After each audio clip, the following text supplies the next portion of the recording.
Jewe nta kindi kintu cyo gukora kirenze usibye gutanga ibyishimo ku Barundi, ku Banyarwanda, ku Bakongomani, ku Batanzania, East African ndetse n'abandi bantu benshi baba bavuye mu bindi bihugu bitandukanye. So tugomba guhurira kuri New Group.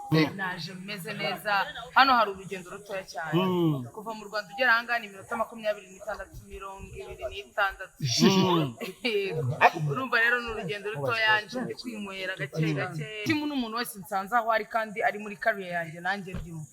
So Zenobino abonetse adafite akazi cyangwa se adafite ibindi muhugije tugomba gukorana of course, cyangwa se hari n'undi mu DJ uri tayari ushaka gutwika nawe tugomba kuba tayari tugakora. None urukundo ni nkuko ni experience umuntu aba agiye kureba ahandi, kuko no mu Rwanda turacuranga ushaka no kureba eske na hano mu Burundi ukuntu bimeze. Kandi ikintu mbona ngiye mpamvu nabisindaho nuko u Rwanda n'u Burundi ni igihugu kimwe, turi abantu bamwe.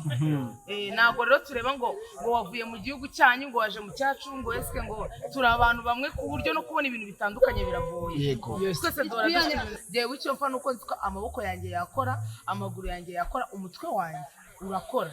So byo kwa rongo kwitinya nuko abafite amafaranga kugira ngo adafite amafaranga ntabwo yajya ku kazi.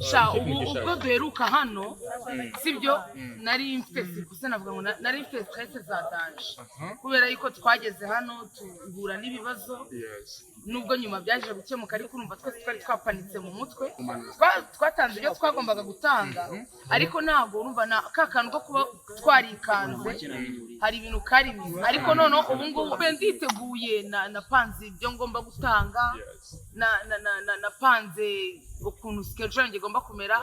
Ami Pro abimfashamo kuko niwe tuvugana umunsi ku wundi hano.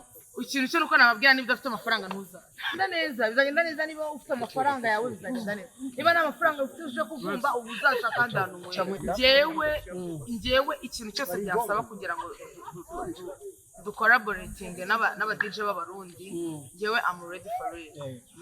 Yaba ari ahangaha yaba atari ahangaha, ikintu ubutumwa bwanjye natanga nuko mugomba